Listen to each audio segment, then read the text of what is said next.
Recapitulação do item mais importante da aula passada. Porque o que nós estamos vendo nesse bloco é que o Espiritismo ele começou como um método de pesquisa experimental que Allan Kardec empregou para estudar o movimento das mesas girantes, a resposta que essas mesas davam às perguntas formuladas, e a partir disso ele conseguiu caracterizar uma inteligência que movimentava a mesa. Ficou para ele uma dúvida se essa inteligência decorria de alguma pessoa presente ou de muitas outras pessoas numa condição telepática de transmissão de pensamento, ou se pertencia a algum ser que ali não participava da reunião.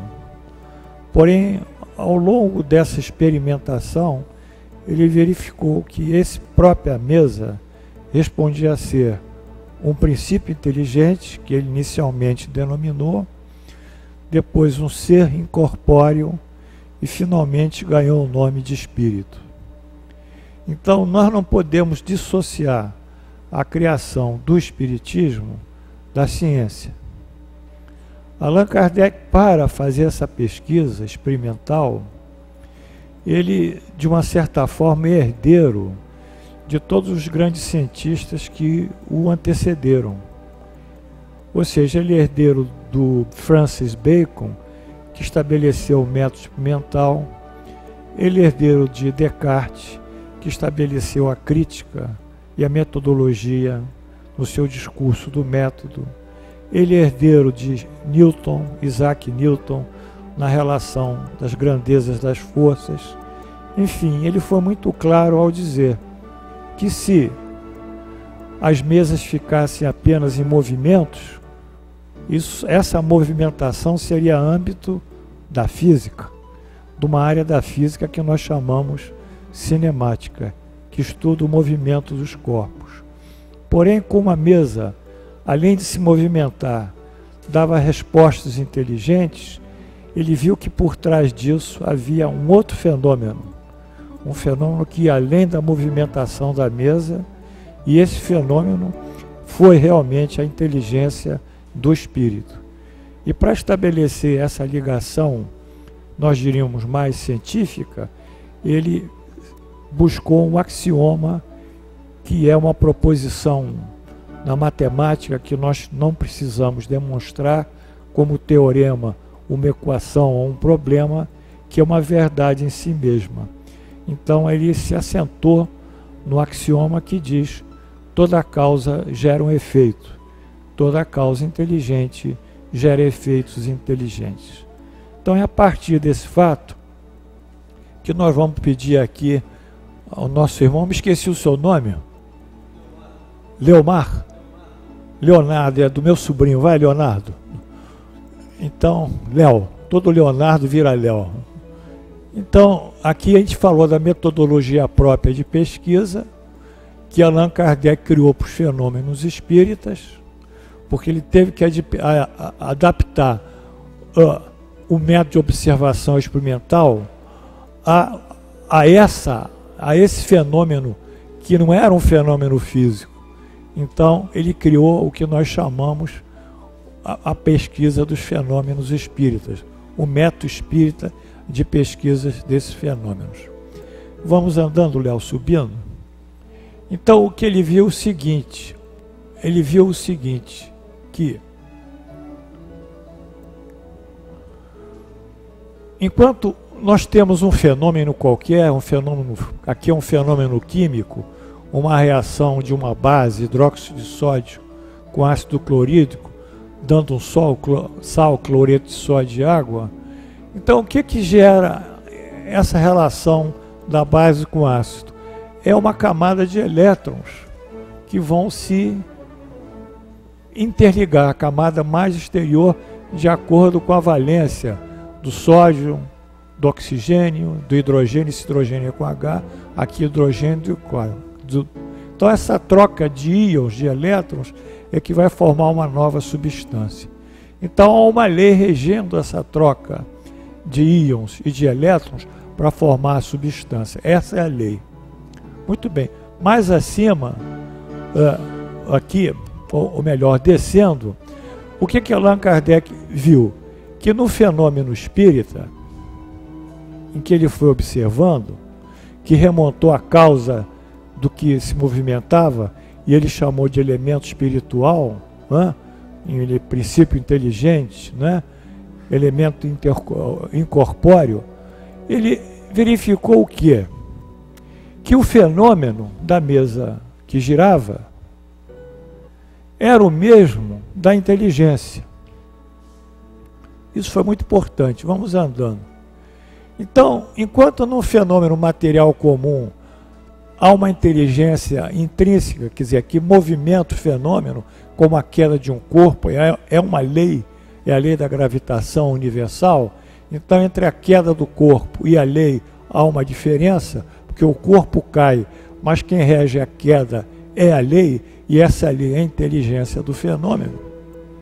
Ou seja, o princípio e a lei do fenômeno são fatos distintos, são diferentes. No espiritismo, a inteligência confunde-se com o fenômeno, ou seja, a movimentação da mesa e a resposta da mesa é a mesma coisa. Ou seja, a mesa se movimenta, mas ela responde, ela dialoga, ela responde, ela tem uma interlocução com o questionador. Então, na realidade, no espiritismo, o fenômeno é a própria inteligência. Quer dizer, essa foi a inovação que ele teve que fazer para adaptar. Então, ele criou esse método de observação, né? Que ele falou nas mesas girantes, né? E vai andando por aí, né? Não é?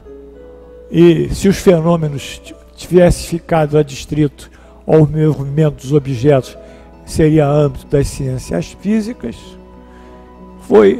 Teve respostas muito convincentes, gradualmente, e foi por aconselhamento desses seres invisíveis que ele adaptou uma cesta a um objeto, um lápis, aí começou a cesta a levitar e dar mensagens mais rápidas, né?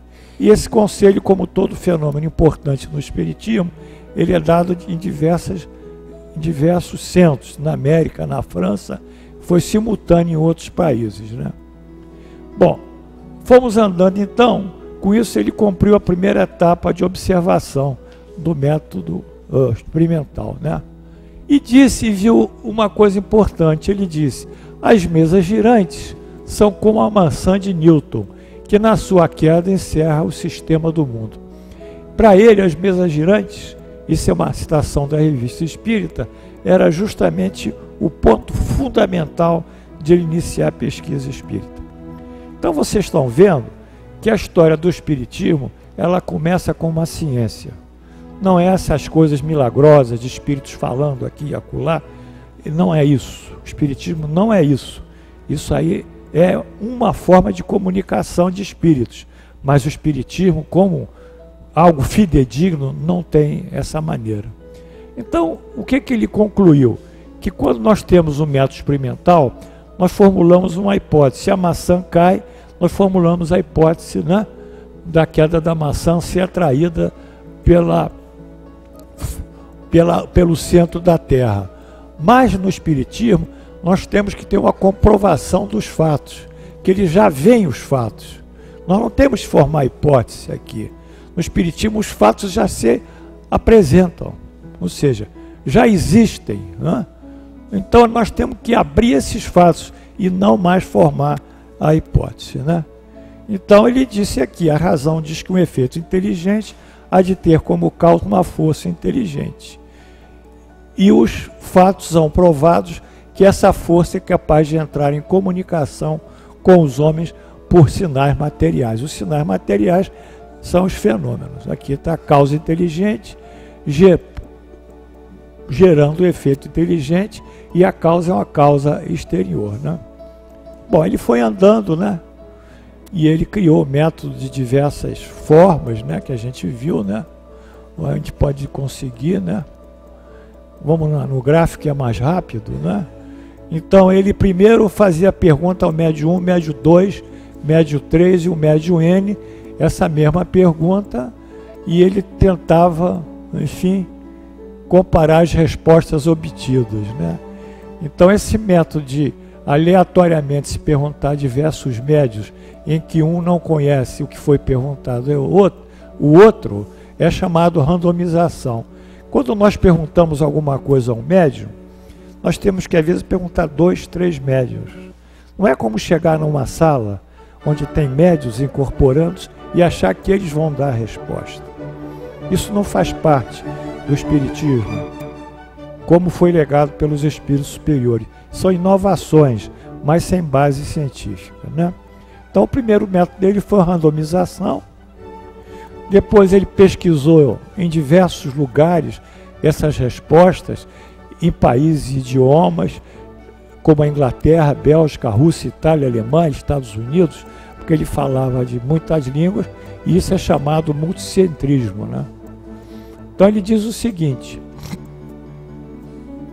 nessa universalidade de ensino dos espíritos reside a força do espiritismo, que é a causa tão rápida da sua propagação. Quer dizer, esse caráter multicêntrico e randomizado, na posição que nós encontramos a receber comunicações de mais de 1.000 centros. Ele recebia cartas de mais de 1.000 lugares diferentes, Tavares, né? E as perguntas vinham caindo. Ele fazia e vinham as perguntas. As questões iam sendo comparadas. Não é um centro só, um centro espírita, né? Então ele tinha o médio de Paris, na língua inglesa, na língua francesa, italiana, espanhol, e tinha a resposta que ele recebia. Então ele procurou, através disso, estabelecer as leis que regiam esse fenômeno, né? Então ele foi movimentando tudo isso e tendo por base aquele axioma causa e efeito, né? E associou e coordenizou todas essas coisas dentro da proposta que os espíritos fizeram a ele no Prolegômenos, a filosofia racional. Então ele formou aqui, após a repetição continuada em laboratório, que é a generalização do fenômeno, ele então buscou, pelo raciocínio indutivo, buscando os efeitos isolados e tendo por base também o axioma causa e efeito, repetindo, variando as condições, randomizando, fazendo multicentrismo, chegou ao consenso em que o efeito A, efeito B, efeito C são iguais, a resposta se fez, isso alcançou uma significação percentualmente alta. Então, o pressuposto dele, na realidade, foi um fato. As forças que movimentam os objetos à mesa são forças inteligentes e são seres que depois eles mesmos descreveram como seres de outro mundo, do mundo espiritual. Quer dizer, o fenômeno se comunicou. O fenômeno físico não se comunica, o fenômeno químico não se comunica, mas o fenômeno espírita se comunicou e passou a partir disso a criar uma nova doutrina, né? Então ele concluiu, primeiro, a inteligência ser de origem extracorpórea e material. Segundo, a garantia para o ensino dos espíritos, a autoridade da doutrina espírita está justamente nesse multicentrismo, nessa randomização. E o espiritismo, como ciência, estuda as relações do mundo visível e invisível. Vamos dar uma paradinha aqui. Nós pensamos que o espiritismo não é uma ciência, é uma ciência. Também. Ele tem tríplice aspectos, filosofia, uma moral, né? Mas ele basicamente é uma ciência. Se não fosse uma ciência, ele não poderia ser construído. Ia ser mais uma religião, uma coisa mística, uma superstição, uma crendice, alguma coisa transcendendo na criação humana, na superstição, mas não em fatos. E ele se baseou em fatos. E o objetivo dele é justamente estudar o mundo invisível e o mundo visível e a relação que tem. Então nós estamos começando a pensar como cientistas e não como pessoas que se lançam em busca de um fenômeno espírita, julgando que aquele fenômeno vai responder tudo, vai ser uma coisa extraordinária e que os espíritos são seres extraordinários, quando na realidade não são, não é isso? Então, essa foi a aula passada, né, filho? 26. Então, essa foi a aula passada, não é isso? Que nós vimos. E vamos para a aula de hoje. Essa aula de hoje é o dia 9. Tem que tirar. Essa aula de hoje, estranhamente, me deu muito trabalho. Porque a gente foi no núcleo do problema espírita. Qual é o problema espírita? É que a superstição se mistura com a religião com o misticismo. Eles começam a adotar crendices, dogmas, rituais dentro da casa espírita, proibições, interdições, manias, né? Começam a querer moldar o espiritismo de acordo com o seu nível de conhecimento ou até seus interesses. E essa aula ela mostra justamente que o espiritismo não é isso. Nem Allan Kardec propôs isso, nem Jesus propôs isso, ninguém propôs isso. Então nós vamos entrar no núcleo realmente dessa formação científica do espiritismo.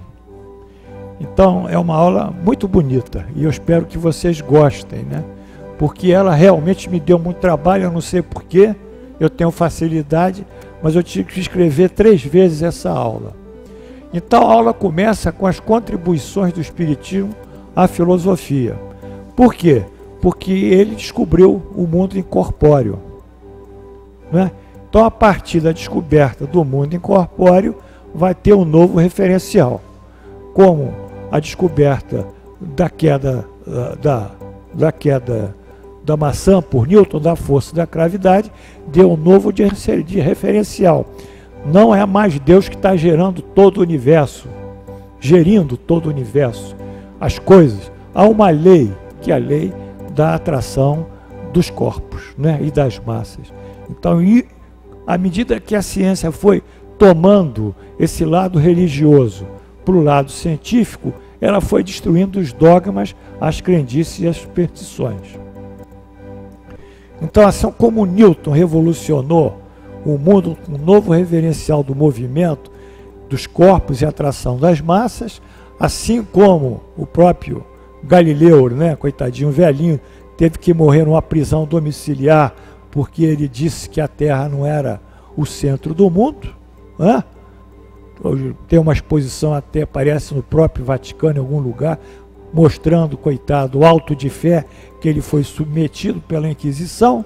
Já velhinho, tinha que negar que realmente a Terra não era o centro do mundo, era o centro do universo. Enfim, o Espiritismo também vai avançando e criando novos referenciais. No caso, o referencial da vida espírita, e a partir disso uma nova concepção de vida.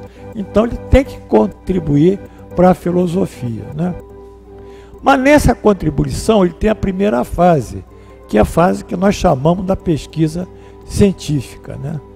Nós vimos em outras aulas que esses movimentos espirituais são revelações, e nós chamamos aqui didaticamente de onda.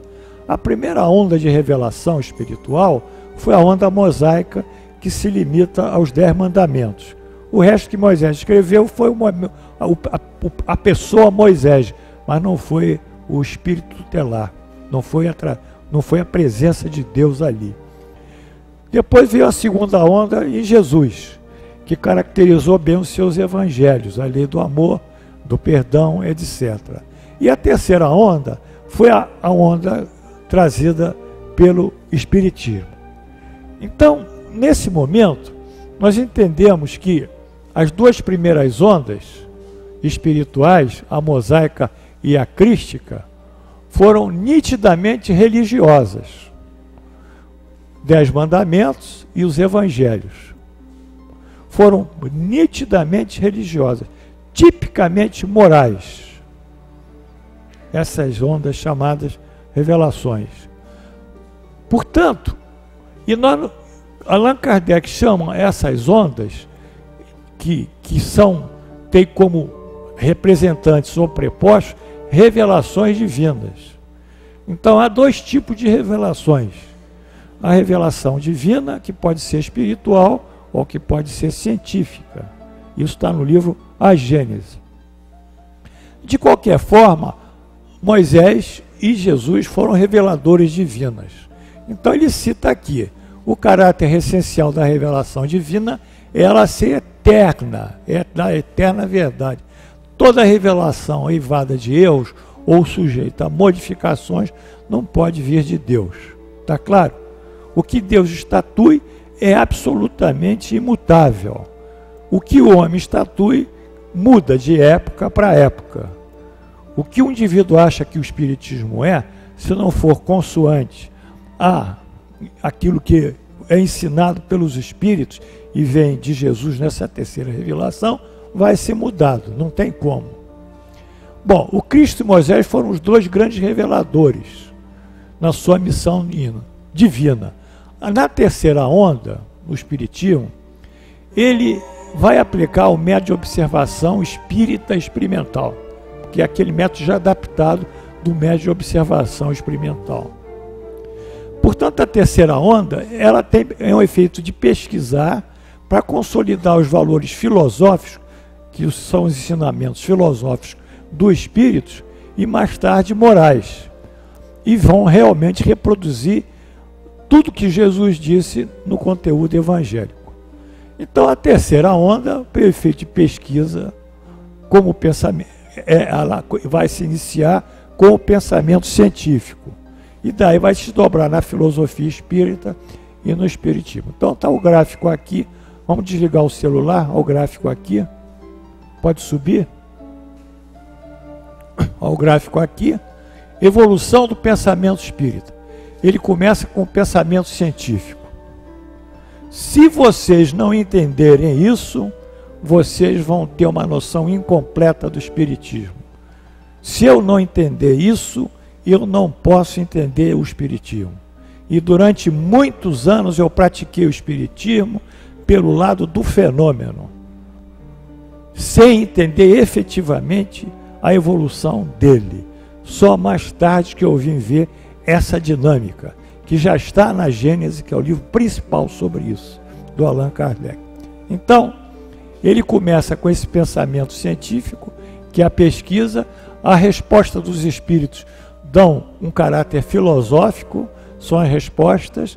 Esse caráter filosófico também se liga à parte do espiritismo experimental, que é mediunidade, perispírito e fluidos, enfim, e isso tudo vai formar uma moral, mas na moral que eles formam, a filosofia e a parte experimental, nada mais é que o cristianismo original. Então toda essa movimentação aqui tem um objetivo final, que é os ensinamentos morais de Jesus. Vocês sabiam que o centro espírita tem por propósito maior e final modificar a nossa natureza moral através dos ensinamentos de Jesus? Não, muitos não sabiam.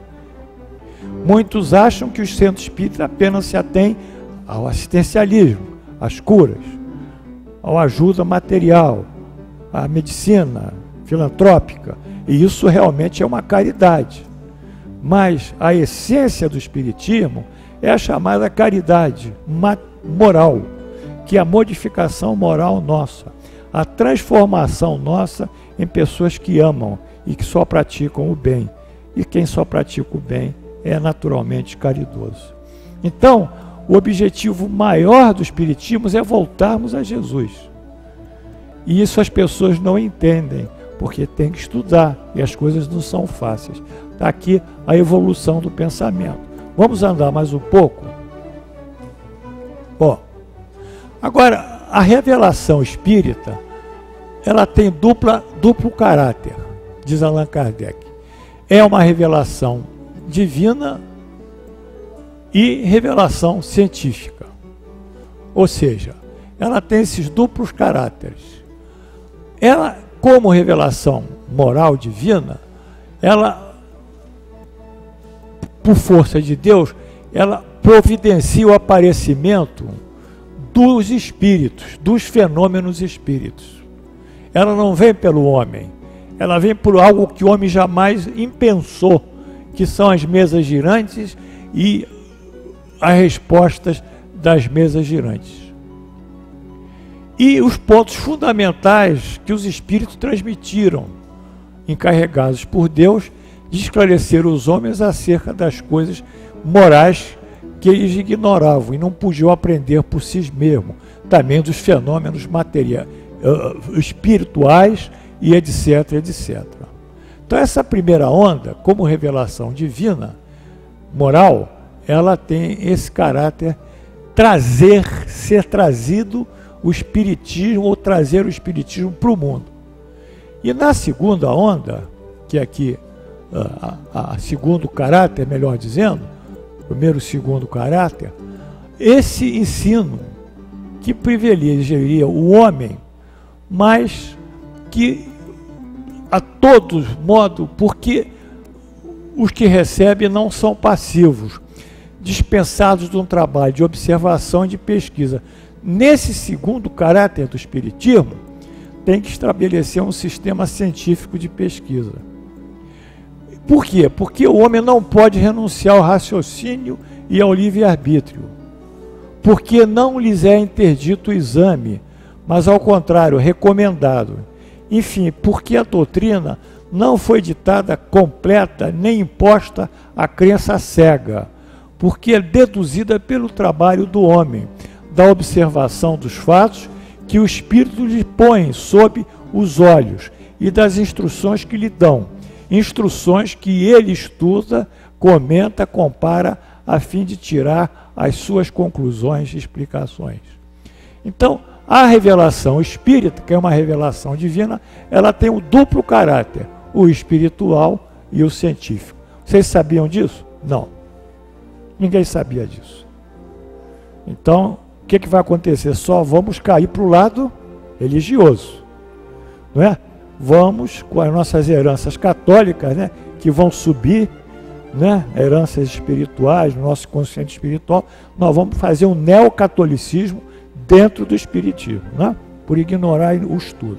Ou seja, ele conclui aqui o professor Kardec. Numa palavra, o que caracteriza a revelação espírita é o ser divina, porque ela foi trazida ao homem. A sua origem, a ser divino na sua origem, e a iniciativa dos espíritos. Ser divina na sua origem e por iniciativa dos espíritos, sendo sua elaboração fruto do trabalho do homem. Citação 29. Ou seja, o homem, coube o homem, como um cientista, abrir essa fenomenologia, que é a grande revelação, a terceira revelação, que Deus ofereceu a nós. Mas essa vai começar como ciência, enquanto que em Moisés e Jesus, elas foram absolutamente de ordem moral. Então, nós podemos, nesse gráfico, entender o que está sendo dito. As três ondas de evolução espiritual, características predominantes no início e no final. A primeira onda é Moisés, a segunda Jesus, pode chamar revelação também, e a terceira o Espiritismo. Elas se iniciam, todas elas, da seguinte maneira. Em Moisés, a primeira onda é a revelação espiritual. Aí nós dizemos, é a primeira revelação. Não é? Em Jesus, é a revelação espiritual. Aí nós dizemos, é a segunda revelação. Em terceiro, nós dizemos, é uma revelação também. Então, o Espiritismo é a terceira revelação. Mas essa terceira revelação, ela não se inicia espiritualmente, ela se inicia através do método de pesquisa experimental. Então, isso tem um caráter diferencial aí. Muito importante esse princípio. Mas qual a finalidade da primeira, da segunda e da terceira onda, ou das duas revelações e da pesquisa científica? Sempre será o caráter moral. E isso tudo caracterizará o quê? As revelações serem divinas. Então, temos que frisar aqui, né, Léo, que a minha aula vai andar como a aula de qualquer pessoa que quer passar o espiritismo, como foi dito, vai andar até a modificação moral dos alunos. Mas nós estamos chegando a essa modificação moral pela lógica, pela razão. A nossa fé, nós vamos ver, é uma fé baseada em fatos. Não é uma fé de espantar as coisas, que apareceu um fenômeno qualquer, que foi ali que apareceu uma voz, um fato, isso é transcendental. Isso são fenômenos. Nós temos que entender que nós estamos no mundo para nós evoluirmos moralmente, a semelhança daquilo que Jesus nos propôs. E o Espiritismo, assim como Moisés propôs a evolução moral do povo judeu, pelos 10 mandamentos, assim como Jesus propôs a evolução moral nossa através dos evangelhos, assim também o Espiritismo propõe a evolução moral, mas tendo por base a ciência no início da sua formação. Mas todas essas proposições, essas revelações, vêm por Deus. O Espiritismo vem por Deus. Quer dizer, o fenômeno espírita aparece por Deus, mas a elaboração, o conhecimento, as ilações, as conclusões, as normas, as regras, as leis que regem foram feitas pelo homem. Então, continuamos aqui. A onda espírita, a revelação espírita, o duplo caráter da revelação. Deus faz aparecer os fenômenos espíritas. E esses fenômenos têm um caráter científico, que são as mesas girantes, inteligentemente girantes, e o caráter divino, que é justamente esse aparecimento dos fenômenos. O caráter divino da revelação divina, que é a rediviscência do quê? Dos ensinamentos de Jesus. E o caráter científico autentica e cria um sistema de compreensão e de explicação da revelação divina. Bom, então nós tomamos agora um caso padrão de estudo. A gente chama de case. Como eu não vou falar case, né, que frequentemente nós em faculdade, né, depois de estudar algum problema na administração, um problema de economia, citamos um caso, né, prático, né, e em medicina, que é a minha área, nós temos as histórias clínicas, né, as sessões de estudo de casos de doentes, né, trazem um doente às vezes, né, lá na Santa Casa trazia o doente, coitado. Então eram 30 alunos examinando o doente, mas era um case, né. Então nós vamos ir para a prática e citar um caso concreto em que a evolução do espiritismo pode correr pelo lado científico ou pode correr pelo lado mágico e fantástico. Está claro isso? Vamos comparar. Então, eu coloquei aqui um dos fatos básicos do espiritismo. É o Consolador prometido em João 14. Esse pode gerar a compreensão científica ou esse pode gerar o fanatismo religioso. Esse pode gerar a fé raciocinada, ou esse pode encher dizendo que o espiritismo é a terceira revelação. Mas isso é uma coisa para fora. O espiritismo é a terceira revelação, sim, para nós, moralmente, para o nosso espírito. Não é? Então, vamos ver o prejuízo do desconhecimento do espiritismo como dupla revelação. O que traz esse prejuízo? E o ignorar ser revelação científica. Ficamos só na área da espiritualidade pura. Né? Vamos ver o que diz aqui. O juízo comumente observado entre grande parte dos espíritas é explicá-lo unicamente como revelação divina. Não é isso? Não foi assim que a gente aprendeu? Que a terceira revelação, a primeira foi de Moisés, a segunda de Jesus, a terceira é o espiritismo? É uma revelação divina só? É assim. Bom, o que abre caminho para a sua polarização religiosa. Religiosa. Nós não conhecemos ciência.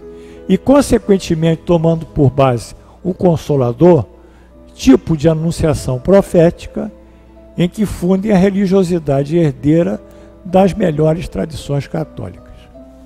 Então as pessoas tomam o Consolador, que é uma profecia de Jesus sobre o advento do Espiritismo, mas como são pessoas que em outras encarnações foram padres, freiras e tiveram uma íntima ligação religiosa com o catolicismo, então a tendência delas, pelo inconsciente espiritual delas, é ser influenciado por esse lado católico. Vocês estão me entendendo também? Porque são as chamadas aptidões. Quer dizer, o sujeito está escutando música, ele tem jeito para tocar piano. Então ele não precisa aprender muito. Toca de ouvido e vai. O outro é um cientista, faz contas desde os 3 anos de idade. O outro é Mozart, toca desde os 3 e compõe aos 5.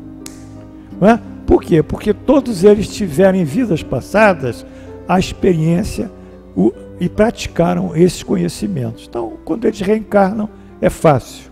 Então, a comunidade espírita no Brasil é uma comunidade egressa do catolicismo. Tem 2 tipos de origens. São os franceses, os espíritos franceses que vieram para cá, pessoal ainda da Revolução Francesa, os primeiros espíritas, e são os católicos.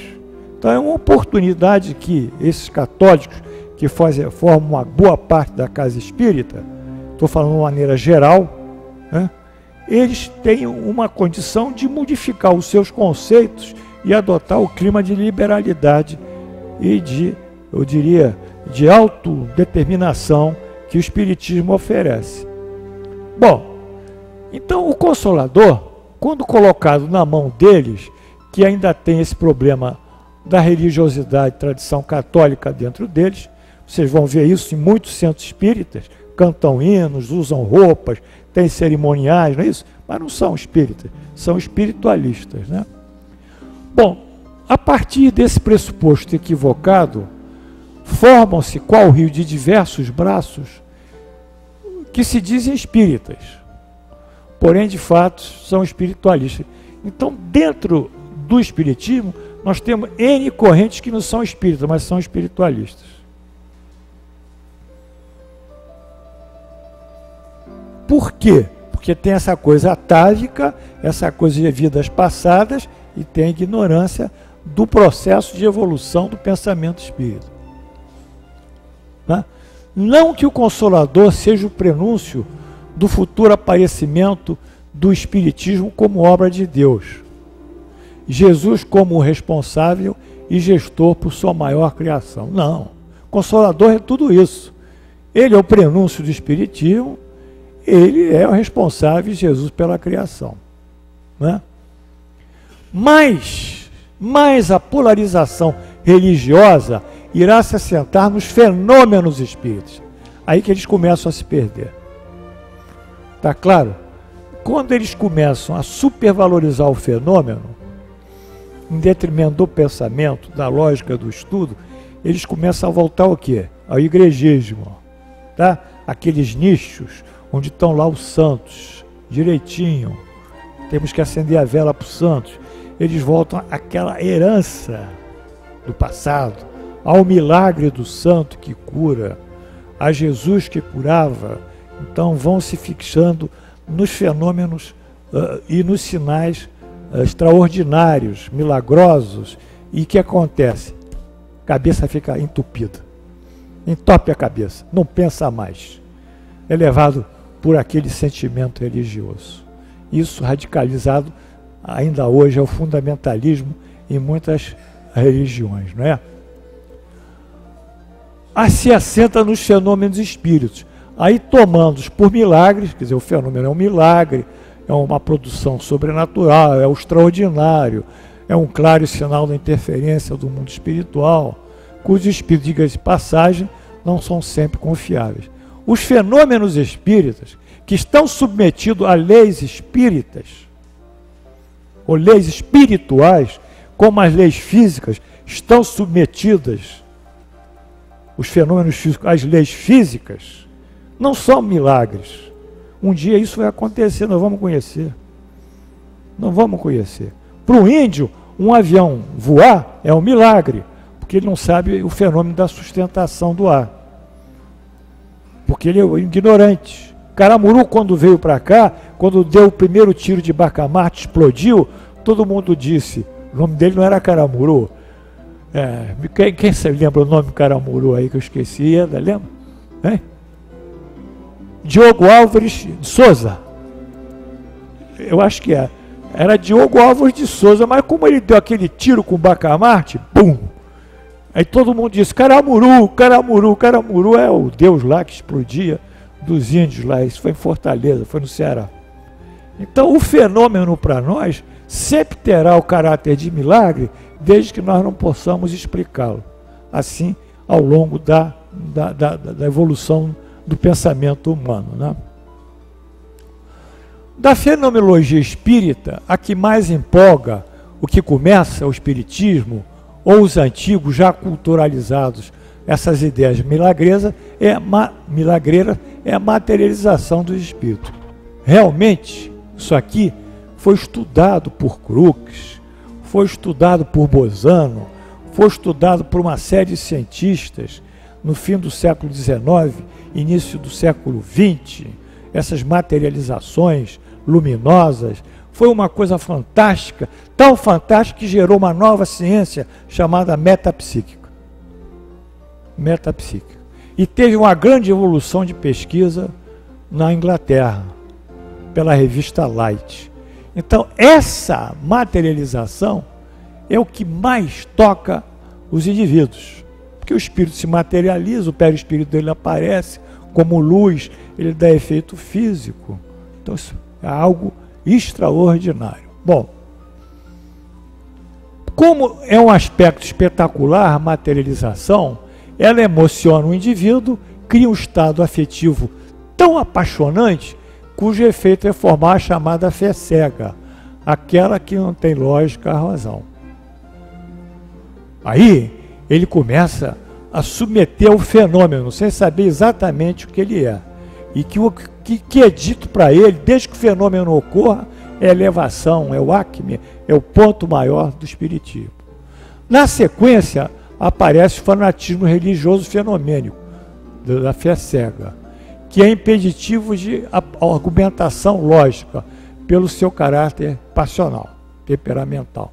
Então não podemos chegar para esses fanáticos que se baseiam nos fenômenos, tudo, porque eles não vão aceitar. Estão já num clima de conturbação da sua própria inteligência nesse ponto.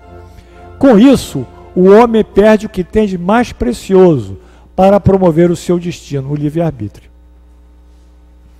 Aí ele não é mais tangido pela sua própria decisão, pela sua autodeterminação. Ele é tangido pelo que o espírito diz ou não diz, pelo que o fenômeno faz ou não faz. Ele perdeu a sua capacidade de pensar e de questionar. Com o fanatismo, ele tudo delega ao alto. Isso eu vivo escutando até hoje, toda hora. O alto é quem decide.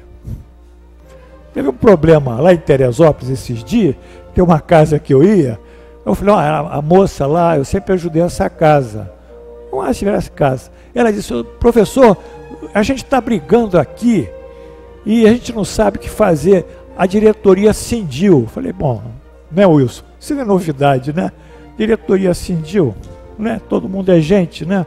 O espírito acha que não é gente? É gente também. Onde tem gente tem confusão. Então cindiu, não sei o quê. O que o senhor acha? Eu falei, eu acho o seguinte, minha filha, vocês têm que sentar e se entender.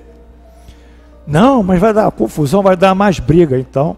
Mas pelo menos assume o que vocês querem, façam. Se são opostos à presidência, à diretoria atual, vocês contestam e coloquem a sua chapa.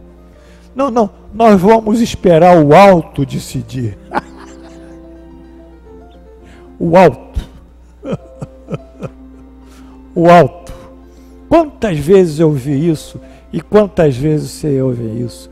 O alto faz milagres, o alto é extraordinário, o alto está resolvendo tudo. Não é o alto, são as leis divinas, é Deus. É Deus seu grande provedor. Os espíritos, por mais elevados que sejam, serão sempre instrumentos de Deus. Aí é a sua grande evolução. Então, quando entram nesse fanatismo, o alto é o alto que decide, são os lugares comuns no diálogo com as pessoas, comumente encontradas nos centros espíritas. Não que as consultas aqui, mediúnicas, devam ser evitadas, porém obrigatoriamente feitas de acordo com o modelo da randomização, do multicentrismo e do cruzamento das respostas obtidas, e finalmente a passagem delas pelo crivo da razão e do bom senso. Isso são palavras do Allan Kardec. Vocês não podem acreditar num espírito, por favor, não dá. É meio complicado isso. Vocês têm que fazer, se vocês querem fazer uma consulta, consulta 1 ou 2 ou 3 espíritos, ou no caso 1 ou 2 ou 3 médiuns. Vocês vão ter 3 respostas diferentes, 3 opiniões diferentes. Por exemplo, eu tenho uma neta que tem um problema de saúde. Aí eu cheguei, faz uns 15 dias, um mês, falei para uma pessoa, fulano, aquele centro lá tem uma psicografia. Tem sim, é toda sexta-feira que tem psicografa as consultas. Falei, olha, eu vou dar aqui, você faz essa consulta para mim, mas eu só dei o nome e o endereço, eu dei a coisa incompleta. E ele quis se apressar sem me consultar exatamente, foi lá e fez a consulta. Veio a resposta. Procurar um pediatra e uma nutricionista. Falei, ótimo. Procurar um pediatra e um nutricionista, poxa, muito bem. A gente já faz isso há muito tempo. Hein? Falei, mas essa pergunta que esse rapaz fez para mim, com toda a boa vontade, ela não está fundada no caso clínico que eu observei. Peraí, aí eu escrevi direitinho o caso clínico, que é uma doença autoimune, de origem genética, blá, blá, blá, blá, blá, blá, blá, blá, blá. Aí mandou lá para consulta. Aí essa consulta já foi melhor. Por isso é assim, tem que tomar passe, essa tá, durante longo tempo. Levar a criança longo tempo ao centro para tomar passe. Tá. Muito bem. E tem que fazer uma dieta compatível com as dificuldades dela alimentares. Então eu pensei, realmente esse aqui foi mais coerente, porque se tomar passe durante muito tempo, pode alterar o gene dela que provoca esse tipo de distúrbio. E que nós achamos, como os pediatras acham, eu não sou pediatra, que quando ela crescer mais, o gene vai mudar. E essa doença vai sumir, é uma questão de evolução também do organismo. Porque o gene muda. Vocês não pensam que o gene não muda, o gene muda. Isso é chamado epigenética. O gene muda até pelo pensamento, tá? É uma fronteira que nós temos entre a genética e a doença, né? Tem determinadas doenças que são produtos do meio, tá? Não só elas são bombardeadas pelo meio físico ou químico, uma radiação química muda a gene, e o gene em mutação gera o quê? Gera o câncer, gera a leucemia, que é o câncer de sangue. A inalação de substâncias tóxicas muda o gene e gera algum tipo de câncer também. Ou vocês pensam que o câncer vem à toa, né? O tabagismo gera o câncer. Mas como é que ele vai gerar uma alteração no padrão que produz o ácido nucleico, não é? Que é a célula, que é onde é produzido o ácido nucleico, o núcleo dela. Ele é tóxico, ele produz. Então os genes são são modificáveis, é epigenética. Mas tem um ramo da psiquiatria que mostra que certos problemas mentais, ao longo de determinado tempo, mudam o gene. Então hoje nós sabemos que certas doenças são frutos primariamente de um distúrbio mental, um transtorno mental, e ela ocorre organicamente. Então aquele passe lá até que foi bem-vindo, porque eu pensei, vai tomar tanto passe que vai mudar esse gene não vai gerar mais esse distúrbio. Isso é a minha experiência pessoal. E se eu pegar a mesma consulta e rodar aí em diversos centros, vão ver N e N respostas diferentes. Fica claro isso também? Não é desconfiança, a gente tem que trabalhar com a razão. Não é ficar acreditando no sobrenatural, que o sobrenatural vai resolver o nosso problema.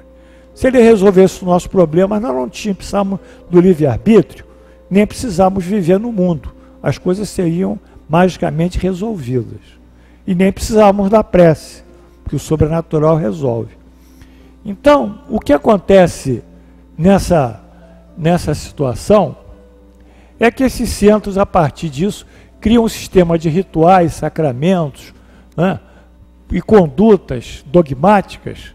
Enfim, eles vão criando um sistema próprio de viver, né, da cultura deles, como os aborígenes têm isso, né?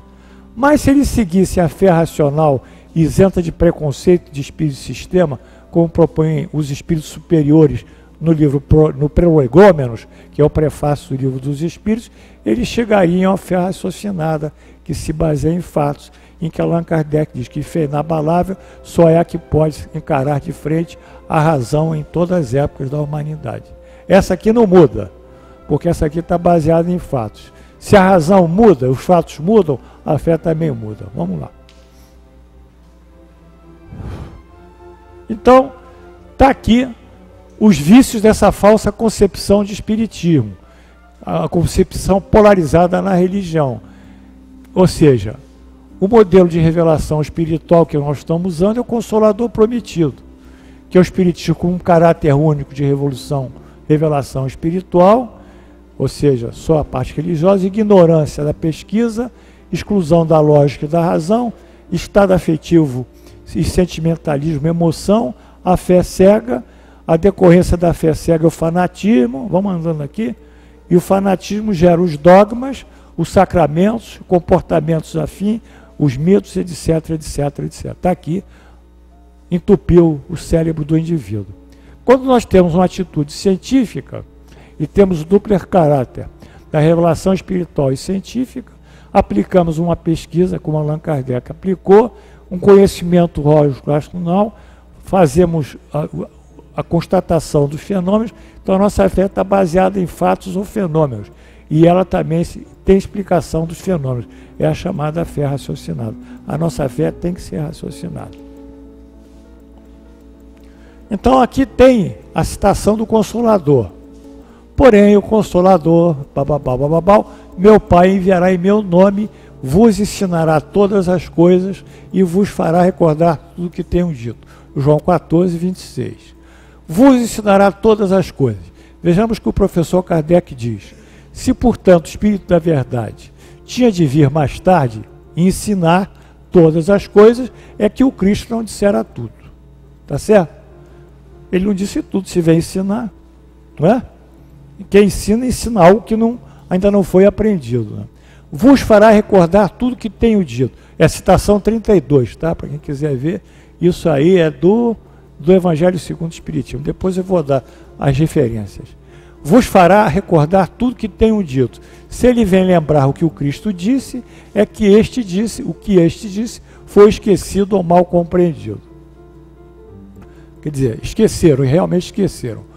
Ora, se conclui pelo aparecimento dos ensinamentos ainda de conteúdo inédito, vai ensinar, não os de caráter moral, pois se estaria negando a condição de ser Jesus preposto ao representante divino de Deus, como também negando-se os ensinamentos constituírem a revelação divina em Jesus. Não são os dos conteúdos morais, né, que vêm ser aditos, né, acrescentados. Porque Jesus tem esse caráter divino quando ele diz: eu e o Pai somos um. João 10, 30, eu sou a luz do mundo, quem me segue não andará nas trevas, pelo contrário terá a luz da vida. Tá? Isso não precisamos acrescentar. Dessa maneira, se os ensinamentos em questão não são morais, envolverão com toda a obviedade outros aspectos da vida espiritual do homem, o que muito bem identifica os lados filosóficos e científicos do espiritismo. Então, voltando lá em cima, ó, vos ensinará, o que ele nos ensinou foi tudo. Subimos agora, entendemos aqui, ó, aqui, Léo, o lado filosófico e científico do Espiritismo, que é o acréscimo ao que Jesus não pôde colocar. Além de lembrar o discurso de Jesus, fielmente seguindo a verdade, a correta interpretação, o Espiritismo estuda e ensina por sua filosofia e pelo Espiritismo mental. Como nós falamos, mediunidade, fluidos e perispírito. Então temos aqui a proposta do Consolador, ensinar todas as coisas. O que ele ensina? A filosofia, o Espiritismo experimental. E recordar tudo que tenho dito. É a correta interpretação dos Evangelhos. Como o Espiritismo experimental vai interpretar os Evangelhos, como a filosofia vai interpretar os Evangelhos, temos a volta ao cristianismo original. A vantagem do conhecimento do Espiritismo como dupla revelação, a investigação pelo método espírita de observação. Então nós temos uma vantagem. Qual é a vantagem? Não é? Qual é a vantagem que nós temos aqui? Nós entendemos, né, que a partir da autenticação dos fatos espíritas, pelo uso do método experimental espírita, os espíritos superiores transmitem seus ensinamentos, aos quais se agregaram aos trabalhos, né, da metodologia experimental da Allan Kardec. Portanto, caberia o progresso das investigações do professor Kardec com os espíritos evidenciar a representatividade da significação moral do Consolador, confirmando as suas palavras proféticas, que o levam à conclusão: o Consolador é o próprio Espiritismo. Parou aqui. Então, o Consolador prometido é o próprio Espiritismo. Interessante, né? Como é que a gente saiu de uma pesquisa de uma mesa que girava, não é? Fomos andando, voltamos à profecia de Jesus, João 14, né? E que vai ensinar e vai lembrar, e quem está ensinando e quem está lembrando, não é o Espiritismo? Hein, Humberto?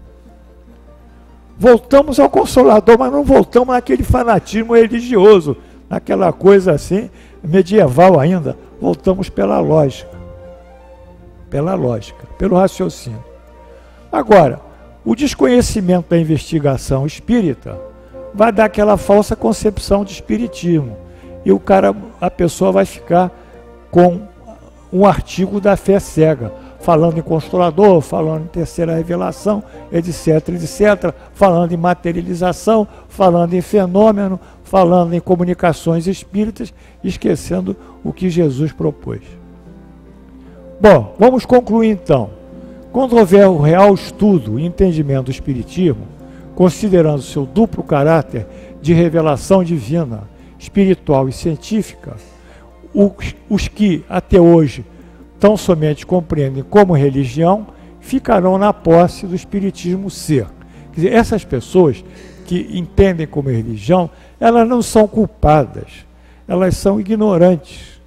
Ou então são pessoas que não têm ainda evolução suficiente para penetrar nessa realidade. O Espiritismo não condena ninguém, não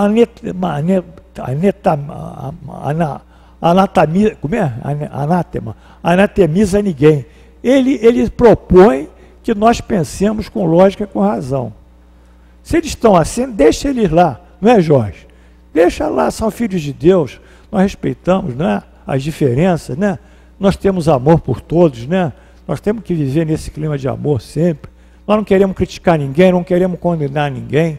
Cada um fique dentro daquilo que julga. Se quer ficar ainda com tótems e tabus e mitos, como é muito comum nas civilizações primitivas, que ficam, com sacrifícios, com holocaustos, que ficam, isso é deles.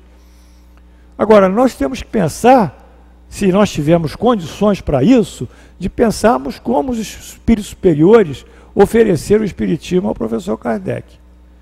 Isso aí é livre-arbítrio. Nós não queremos condenar ninguém. Mas quando o sujeito começar a pensar dessa maneira, no duplo caráter do espiritismo, a revelação espiritual e a revelação científica, e a revelação científica que começa a revelação espiritual, que vai terminar lá em frente, lá no ponto final, na nossa evolução moral, que é Jesus, o modelo, que é o finalismo da casa espírita. Quando ele pensar assim, ele vai considerar o seguinte, que o espiritismo ser na posse do Espiritismo ser ter origem como revelação divina, ter fenomenologia como objeto de pesquisa experimental, a revelação, a pesquisa, ter ensinamentos como resultado de todo esse sistema lógico experimental de pesquisa, ter o finalismo, que redivive a essência plenamente interpretando os atos e o ensinamento de Jesus, ter ensinamentos onde nesse todo se insere a profetização do Consolador. Nós voltamos para o Consolador. Quando vocês pegarem a apostila com calma, vocês vão entender o que eu estou dizendo. Vocês vão voltar racionalmente para o Consolador. Assim, o Espiritismo presente na mente e nos corações dos seus seguidores terá avançado a plena e integral profetização, alcançado proposta de O Consolador. O quê? O retorno do homem a Deus. Quer dizer, por que nós não reencarnamos? Por causa da religião, do religare. Nós temos que voltar a Deus.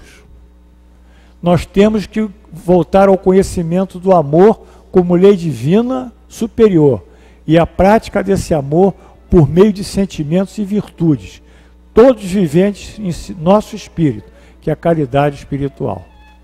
É isso que nós temos que desenvolver. É por aí que nós vamos caminhar. É por aí que nós vamos entender que Jesus, e conhecerás a verdade, e a verdade vos libertará.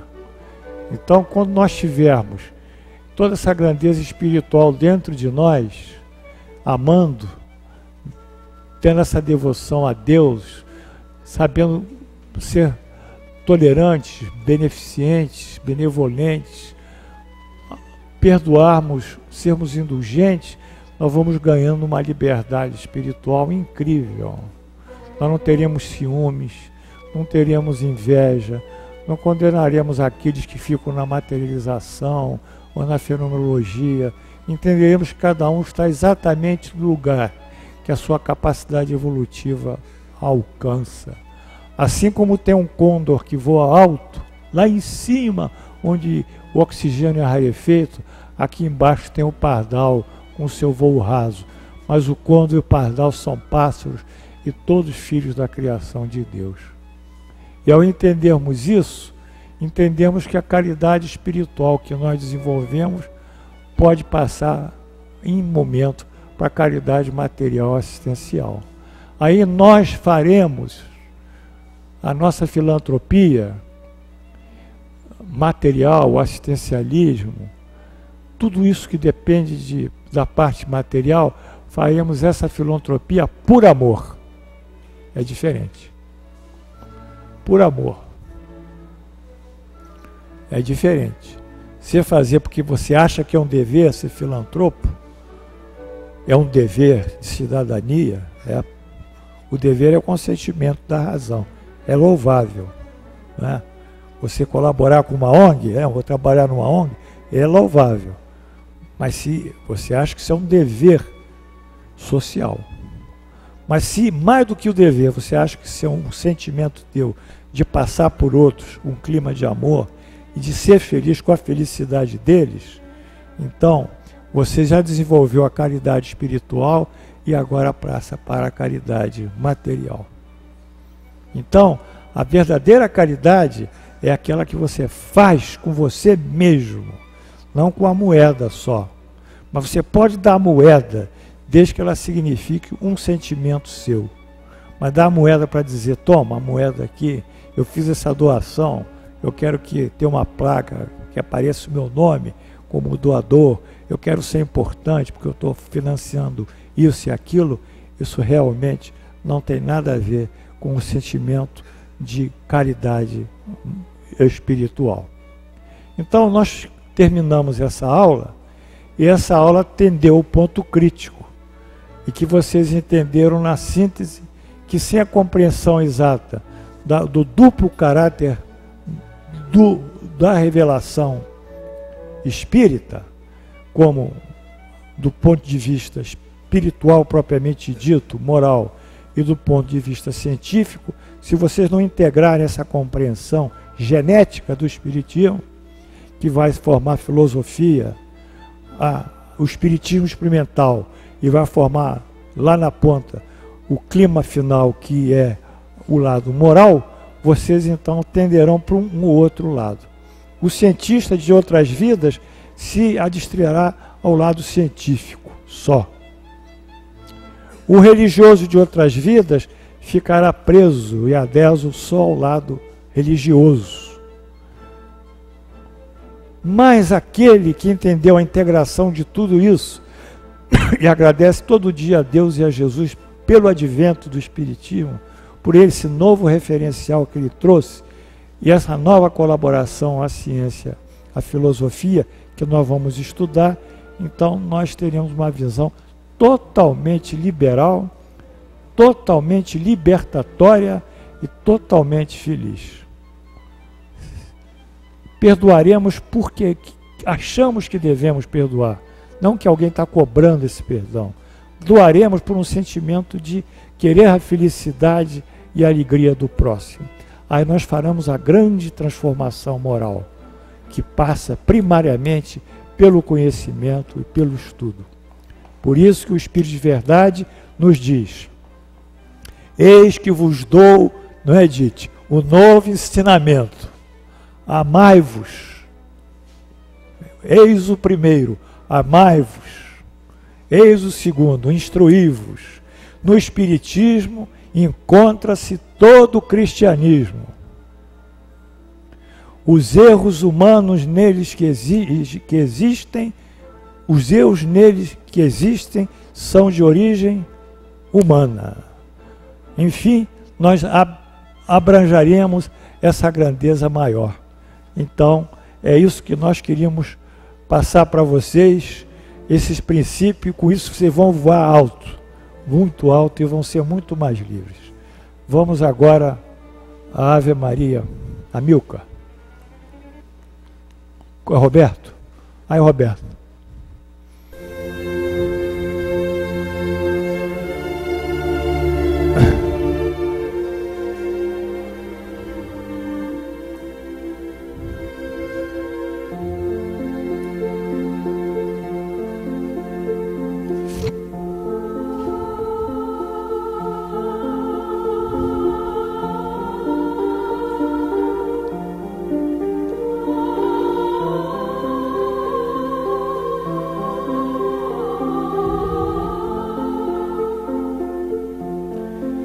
Jesus, nós agradecemos o privilégio de aqui nos encontrarmos e vivermos nessa comunidade de estudo, de aprendizado, as vossas verdades a nós oferecidas com toda fidelidade e redivividas pelo Espiritismo. Entendemos hoje, muito mais além do que entendíamos, a gênese do Espiritismo, os seus princípios, os seus conceitos fundamentais na sua estruturação. Pensávamos até recentemente que o Espiritismo tinha um conceito, e tem, a imortalidade da alma, a crença na vida em outro mundo, a existência de Deus, a reencarnação, a lei da causa e efeito, como conceitos fundamentais, e evolução através da reencarnação. Mas hoje entendemos que, além desses conceitos doutrinários, entramos na posse, hoje na riqueza da formação desses conceitos doutrinários, naquilo que os espíritos superiores propuseram a Allan Kardec para investigar os fenômenos das mesas girantes e depois as psicografias.